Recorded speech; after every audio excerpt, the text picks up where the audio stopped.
En mi fiesta de graduación, papá dijo, no merecías este éxito, tu hermana sí.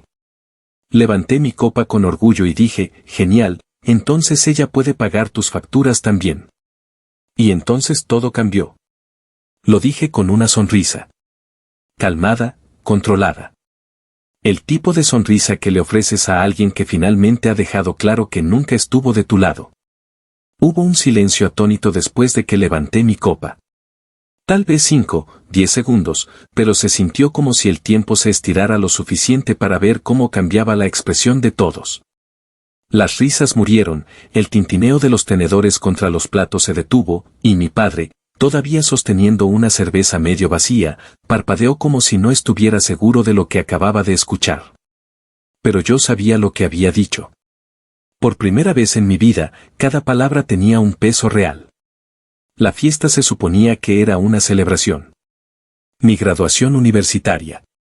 Y no de cualquier universidad, me había abierto camino a través de una de las mejores universidades públicas de la región. Pagué la mayor parte yo mismo, becas, trabajos secundarios, sesiones de tutoría hasta tarde, turnos matutinos en la cafetería del campus. No fue bonito, pero lo logré. Lo conseguí, y nadie en mi familia había movido un dedo para ayudarme. Pero eso no me impidió invitarlos. Alquilé el patio de un restaurante local con lo poco que había ahorrado, compré bandejas de comida, decoraciones, bebidas.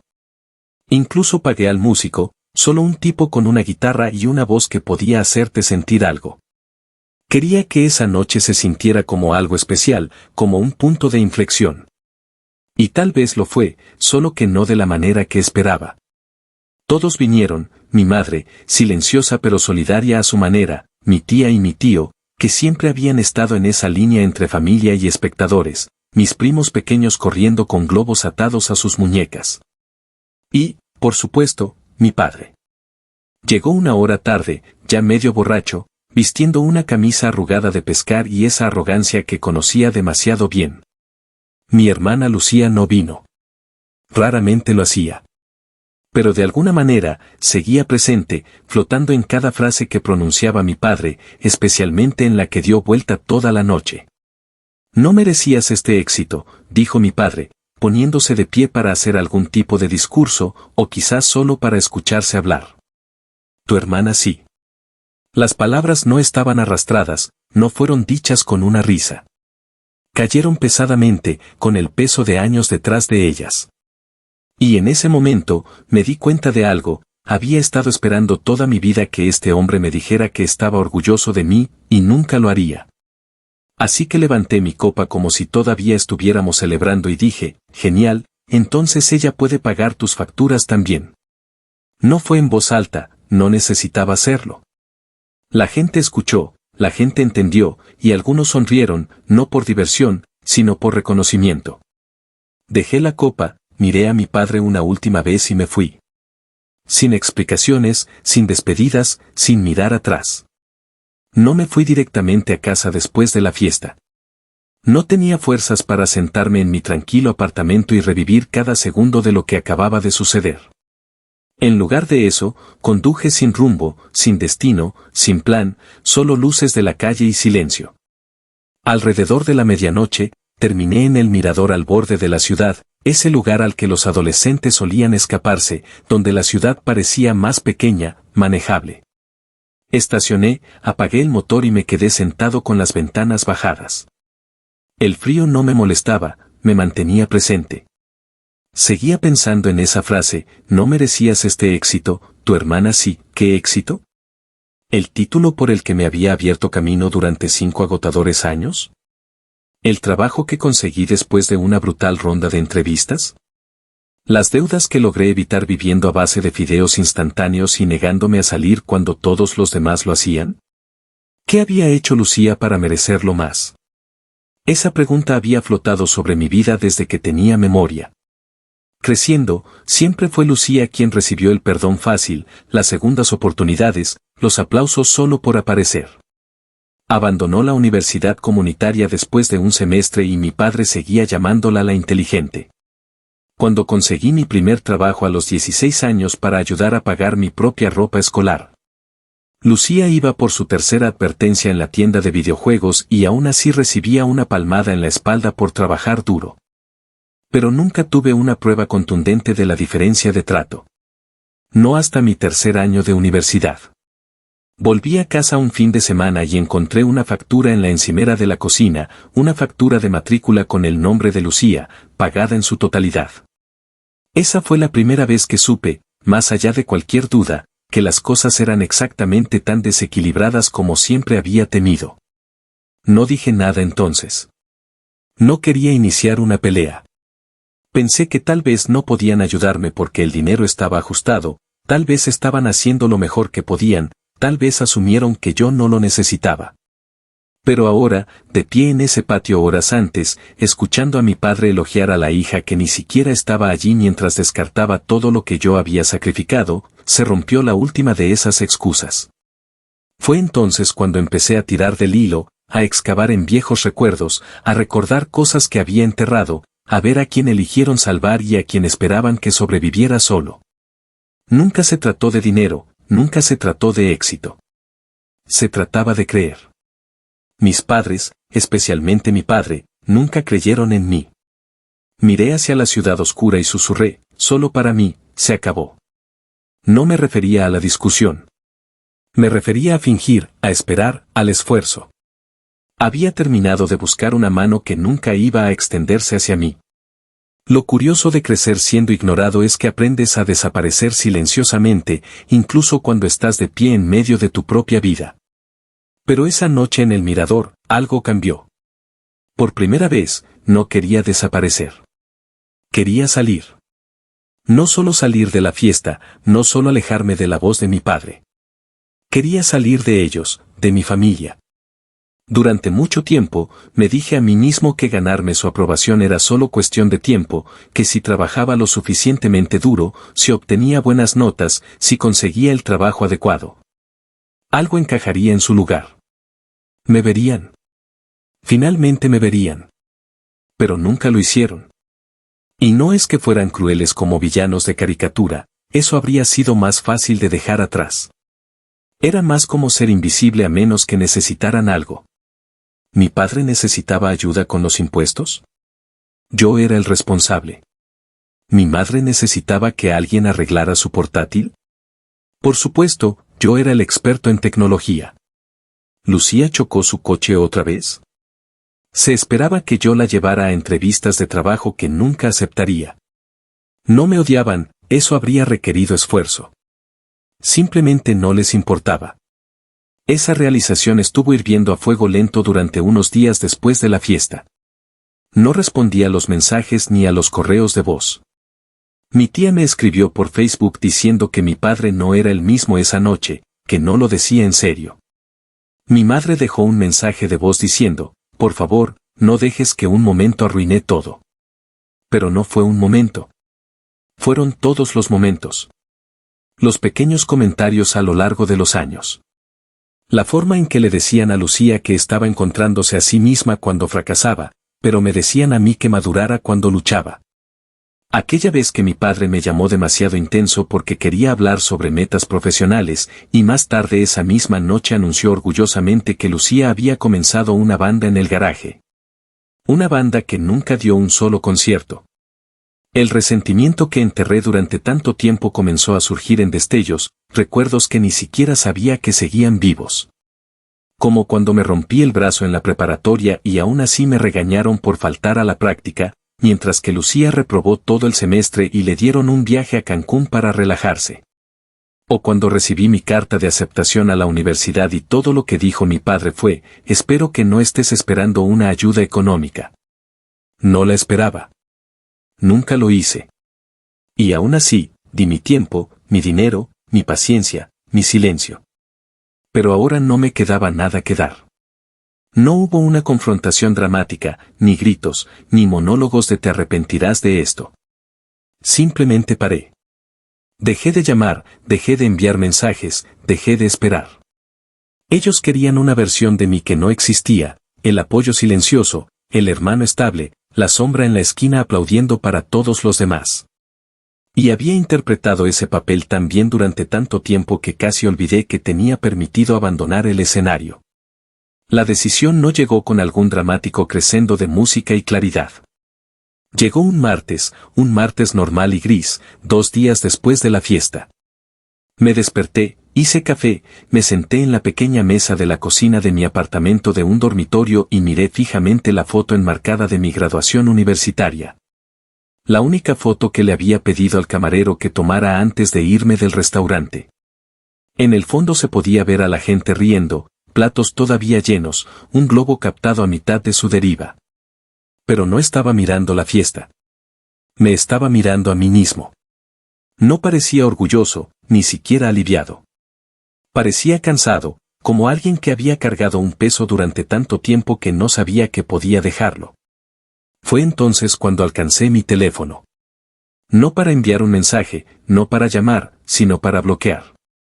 Primero a mi padre, luego a mi madre, luego a Lucía, luego el chat grupal familiar que nunca me incluía en nada a menos que alguien necesitara transporte o ayuda para completar formularios. Uno por uno, lo silencié. No escribí un mensaje de despedida. No publiqué nada vago o críptico en línea. Simplemente eliminé el ruido. Y luego empaqué. Me había aferrado a ese apartamento por costumbre, lo suficientemente cerca de casa en caso de que me necesitaran, lo suficientemente lejos para mantener algunos límites. Pero no era realmente mío. Era una sala de espera, un punto medio entre intentarlo y rendirme. Ahora había terminado de esperar.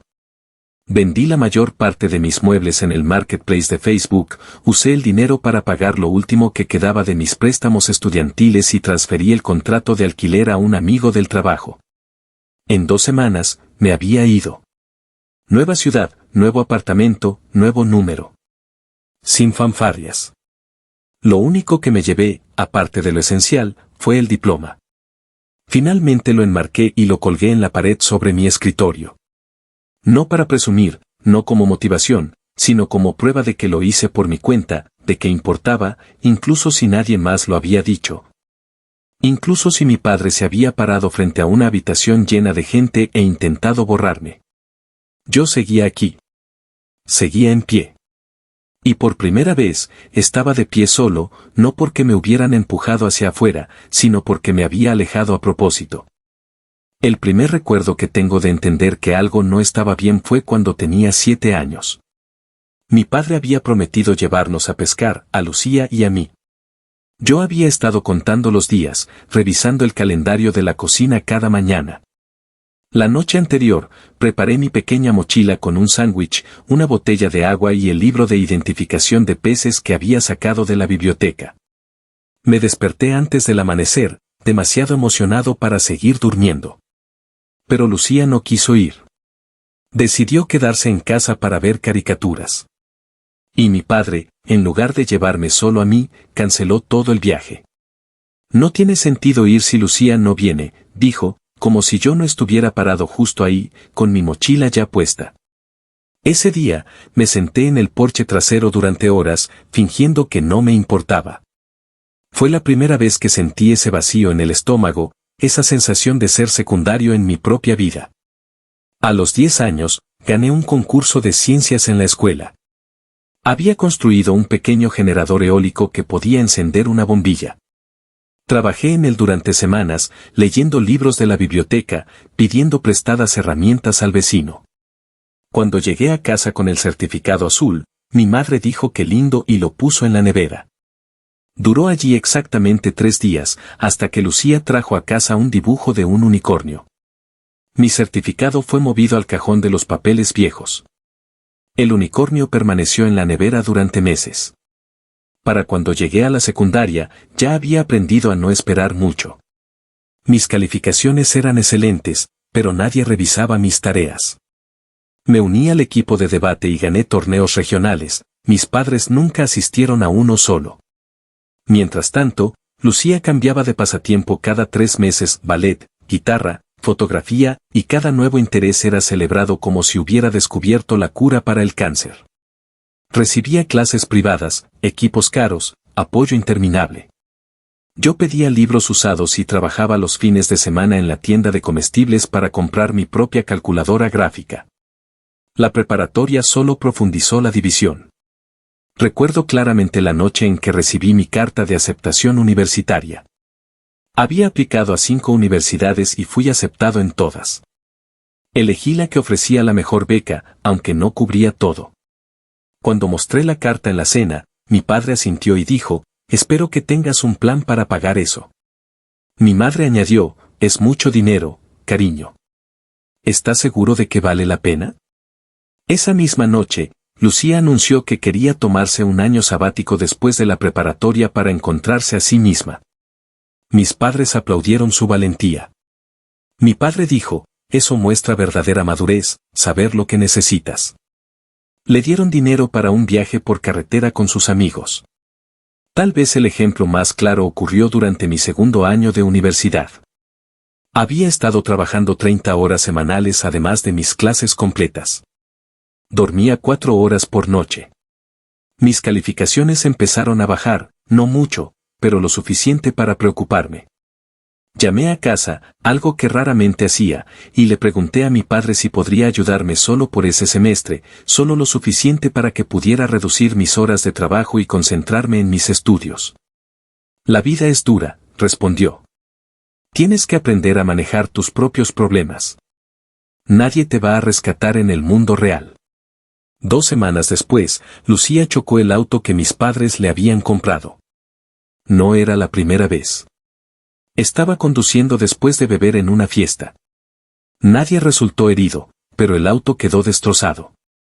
Mis padres pagaron las reparaciones, la multa y le compraron un teléfono nuevo porque el suyo se había roto en el accidente. Todos cometemos errores, dijo mi madre. Lo importante es que estás a salvo. Para entonces, ya sabía que no tenía sentido señalar la injusticia. Solo me etiquetarían como resentido, envidioso, problemático. Así que seguí adelante, trabajando más duro, durmiendo menos, encontrando maneras de estirar cada dólar. Me gradué con honores, a pesar de todo. La ironía es que siempre fui el responsable. Cuando mis padres necesitaban ayuda con cualquier cosa práctica, impuestos, reparaciones en la casa, problemas con la computadora, me llamaban a mí. Cuando necesitaban a alguien que cuidara a mi abuela enferma, era yo quien reorganizaba su horario para estar allí. Cuando necesitaban un préstamo, sí, me pidieron dinero mientras yo todavía estaba pagando mis préstamos estudiantiles, era yo quien de alguna manera encontraba la manera de ayudar. Y aún así, en cada reunión familiar, cada cena navideña, cada cumpleaños, era Lucía quien recibía la atención. ¿Has visto las fotos de Instagram de Lucía? ¡Qué creativa! Lucía está pensando en abrir una tienda en línea, ¿no es emocionante? Lucía tiene un nuevo novio, es médico, ¿sabes? Mientras tanto, yo era invisible a menos que alguien necesitara algo. Después de la fiesta de graduación, los mensajes comenzaron a llegar. Mi madre, tu padre estaba cansado, no quiso decir eso. Mi tía, las familias discuten, es normal, no seas tan sensible. Mi padre, sorprendentemente, no se disculpó. En cambio, envió un mensaje diciendo, espero que estés satisfecho por arruinar la noche de todos con tu drama. Ese fue el mensaje que finalmente cristalizó todo para mí. No era yo quien había creado el drama. Era él quien se había puesto de pie en mi fiesta de graduación, la que yo había pagado, y había declarado que no merecía estar allí. Y ahora, de alguna manera, yo era el villano por responder. Revisé los mensajes una última vez antes de bloquearlos a todos. Había uno de Lucía, papá está realmente molesto. Deberías llamarlo. Ni una palabra sobre cómo me sentía yo. Ni una pregunta sobre si estaba bien. Solo la expectativa de que, como siempre, yo sería quien arreglaría las cosas, quien se tragaría el orgullo, quien mantendría la paz familiar a costa de mi propia dignidad. Pero esta vez, no lo hice. Esta vez, dejé que el silencio hablara por mí. Y en ese silencio, finalmente pude escuchar mis propios pensamientos, mis propios deseos, mi propia voz. Ya no era el eco de sus expectativas. Era solo yo, finalmente libre de la sombra de ser el segundo mejor, el menos querido, el que siempre tenía que demostrar su valor. Y resultó que, lejos de su constante juicio, tenía mucho más valor del que jamás me habían permitido creer. Mi nuevo apartamento era pequeño pero completamente mío. Un estudio en el 7º piso de un edificio sin ascensor en una ciudad a 3 horas de distancia de mi familia. Las paredes eran delgadas y podía escuchar a mi vecino tocar el saxofón los domingos por la mañana, pero había algo reconfortante en ese sonido. Era real, imperfecto, presente. Como mi nueva vida. Los primeros meses fueron extrañamente tranquilos. Esperaba sentir culpa, o al menos dudas, pero lo que sentí fue alivio. Un alivio tan profundo que a veces me encontraba respirando más profundamente, como si mis pulmones finalmente tuvieran espacio para expandirse por completo. Mi rutina se volvió simple. Trabajo, ejercicio, cocinar para mí mismo, leer libros que había postergado durante años. Comencé a tomar clases de fotografía en un centro comunitario local, algo que siempre había querido hacer pero nunca me había permitido. Resultó que tenía buen ojo para la composición. Mi instructor me animó a presentar algunas fotos en una pequeña exposición local. Vendí 2. El dinero no era mucho, pero el sentimiento era invaluable. Alguien había visto algo que yo había creado y lo había valorado lo suficiente como para llevarlo a casa. No porque fuera su hijo o su hermano o porque sintieran lástima. Simplemente porque era bueno. Conocía nuevas personas que no tenían expectativas previas sobre quién era yo o cómo debería comportarme. Para ellos, yo era solo Miguel, el tipo tranquilo del departamento de diseño que tomaba buenas fotos y hacía un café excelente. No era el responsable ni el serio ni el que siempre se las arregla. Era solo yo. 6 meses después de mudarme, recibí una oferta de trabajo en una empresa más grande, con mejor salario y oportunidades de crecimiento. La acepté sin dudarlo. No tuve que consultar con nadie, no tuve que considerar cómo afectaría a mi familia, no tuve que preocuparme por estar demasiado lejos en caso de que alguien necesitara un favor. Solo tomé la decisión que era mejor para mí. Fue entonces cuando me di cuenta de cuánto había estado limitando mis propias oportunidades para mantenerme disponible para personas que rara vez estaban disponibles para mí. Por supuesto, no todo fue fácil. Había días en que el silencio en mi teléfono era ensordecedor. Cumpleaños que pasaron sin mensajes. Navidades que celebré con amigos en lugar de familia. Y a veces, en momentos aleatorios, esperando en la fila del supermercado, o despertando en medio de la noche, me preguntaba si había sido demasiado drástico. Si debería haber intentado una vez más explicarles cómo me sentía. Pero entonces recordaba la expresión en la cara de mi padre cuando dijo que yo no merecía mi éxito. Recordaba todas las veces que había intentado, a lo largo de los años, ganarme un lugar en mi propia familia. Y sabía que había tomado la decisión correcta. Un año después de la fiesta de graduación, recibí un correo electrónico de mi madre. Había encontrado mi dirección de trabajo en LinkedIn. El mensaje era breve: tu padre está en el hospital. Tuvo un ataque al corazón. No es grave, pero pensé que debería saberlo. Leí el mensaje varias veces, esperando sentir urgencia, pánico, la necesidad de correr a su lado. Pero lo que sentí fue una preocupación distante, como la que sentirías por un conocido. Le respondí, preguntando por los detalles, asegurándole que esperaba que se recuperara pronto.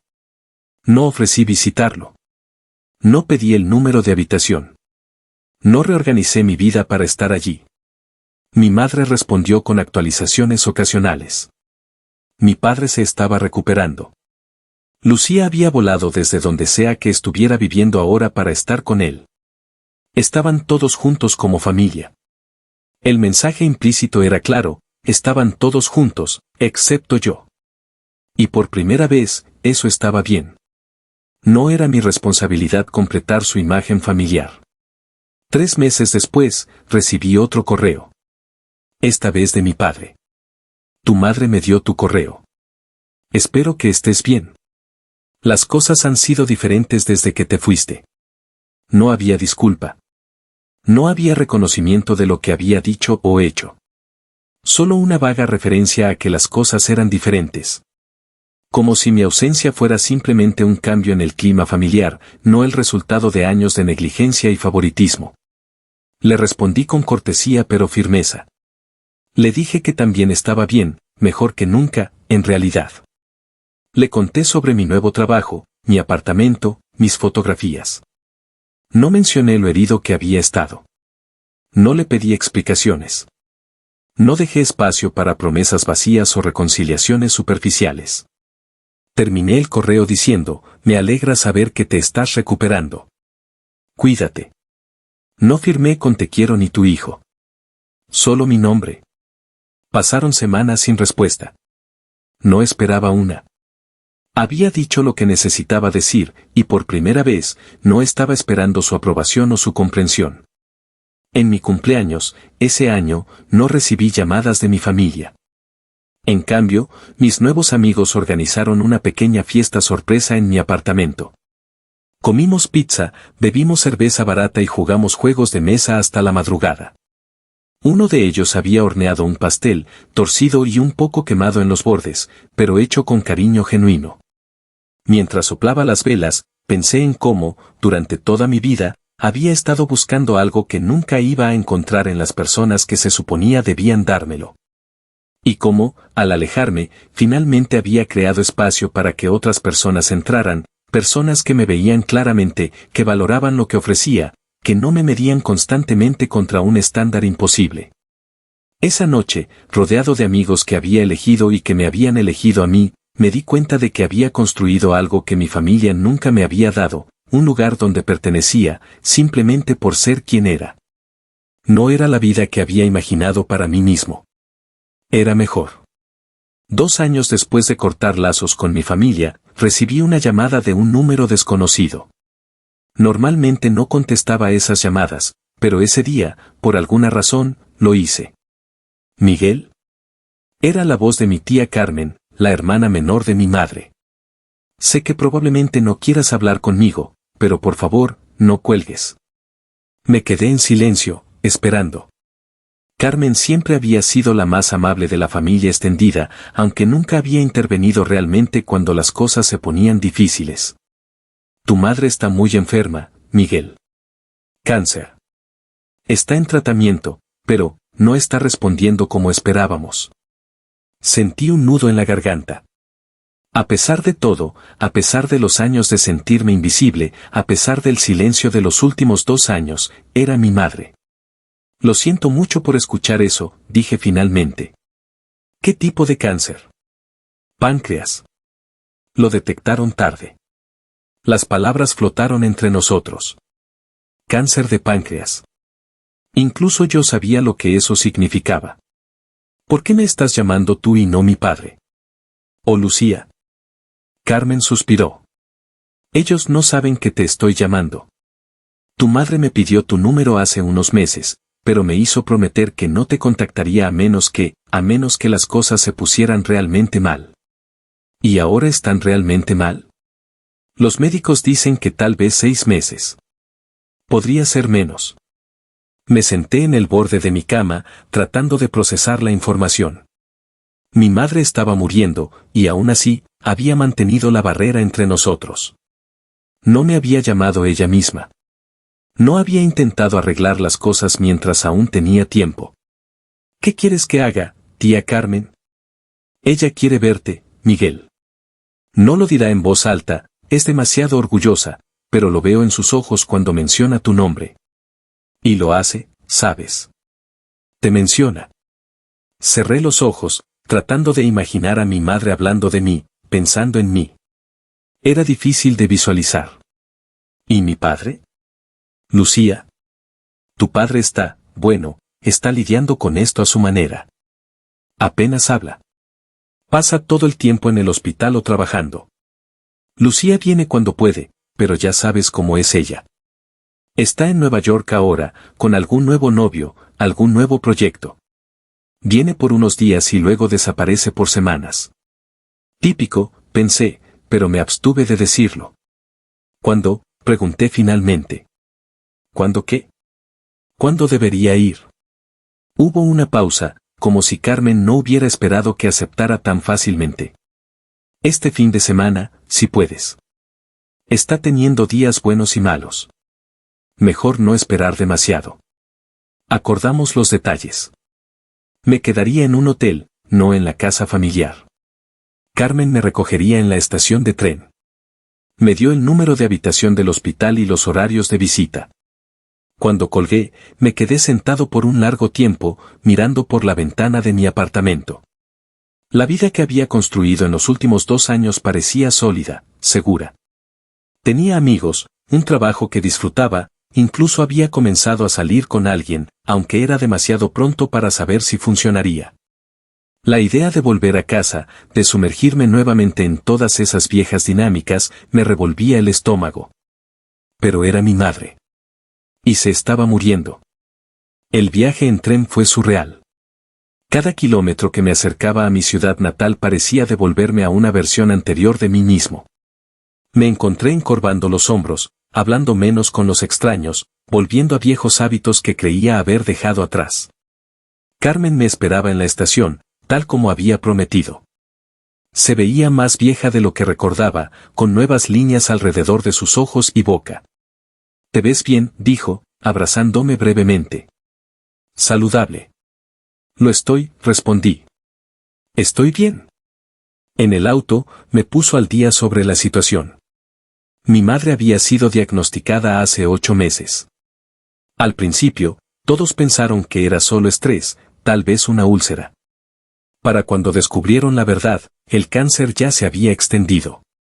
«¿Sabe que vengo?», pregunté mientras nos acercábamos al hospital. Carmen negó con la cabeza. No quería darle falsas esperanzas, por si acaso cambiabas de opinión. El hospital olía como todos los hospitales, a desinfectante y enfermedad y comida blanda. Seguí a Carmen por pasillos que parecían interminables hasta que llegamos a la habitación 412. «¿Quieres que entre contigo?», preguntó. Negué con la cabeza. «Creo que necesito hacer esto solo». Respiré profundamente y abrí la puerta. Mi madre estaba sentada en la cama, mirando por la ventana. Estaba más delgada de lo que recordaba, su piel con un tinte amarillento que no había estado allí antes. Su cabello, que siempre había mantenido perfectamente teñido y peinado, estaba corto y gris. Se giró cuando escuchó la puerta, y por un momento, solo nos miramos el uno al otro. «Miguel», dijo finalmente, su voz apenas un susurro. «Hola, mamá». Me acerqué a la cama, inseguro de qué hacer, cómo actuar. ¿Debería abrazarla? ¿Tomar su mano? ¿Mantener mi distancia? Ella resolvió el dilema extendiendo su mano hacia mí.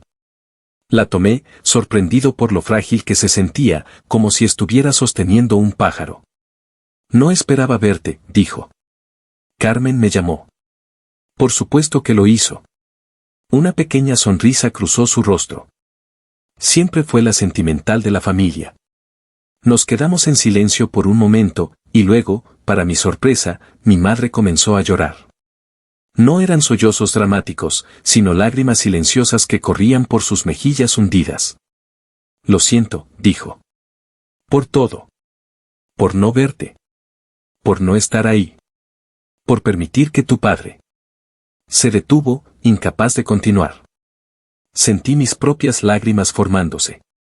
Durante años había imaginado una disculpa así, pero en mis fantasías siempre respondía con dignidad fría, tal vez incluso rechazándola. Ahora que estaba sucediendo realmente, todo lo que sentía era una profunda tristeza. «También lo siento», dije finalmente. «Siento que haya tomado esto para que hablemos de verdad». Pasamos las siguientes horas hablando. Realmente hablando, tal vez por primera vez. Me contó sobre su propio padre, cómo la había ignorado a favor de sus hermanos, cómo había jurado que nunca haría lo mismo con sus hijos. «Y luego lo hice de todos modos», dijo. «No de la misma manera, pero igual de mal». Le hablé sobre mi vida ahora, mi trabajo, mis amigos, mis fotografías. Le mostré algunas en mi teléfono. Parecía genuinamente interesada, haciendo preguntas, pidiendo ver más. «Eres tan talentoso», dijo. «Siempre lo fuiste». Cuando la enfermera vino a decir que el horario de visitas estaba terminando, prometí volver al día siguiente. ¿Verás a tu padre?, preguntó mi madre mientras me preparaba para irme. No lo sé, respondí honestamente. No estoy seguro de estar listo para eso. Ella asintió, comprensiva. Lo entiendo. Pero él también lo lamenta, ¿sabes? A su manera. Su manera nunca fue suficiente para mí, dije, más bruscamente de lo que pretendía. Lo sé. Y eso es culpa nuestra, no tuya. Me incliné y besé su frente, un gesto que no recordaba haber hecho nunca antes. Te veré mañana, mamá. Esa noche, en mi habitación de hotel, llamé a mi novia, Daniela.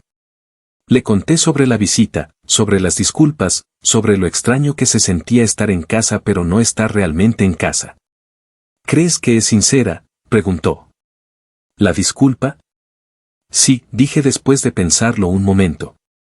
Creo que sí. Pero también creo que es fácil ser sincero cuando te estás muriendo. Es fácil ver tus errores cuando ya no tienes que vivir con las consecuencias de arreglarlos. ¿Y eso es suficiente para ti? No lo sé, admití. Pero tal vez tenga que serlo.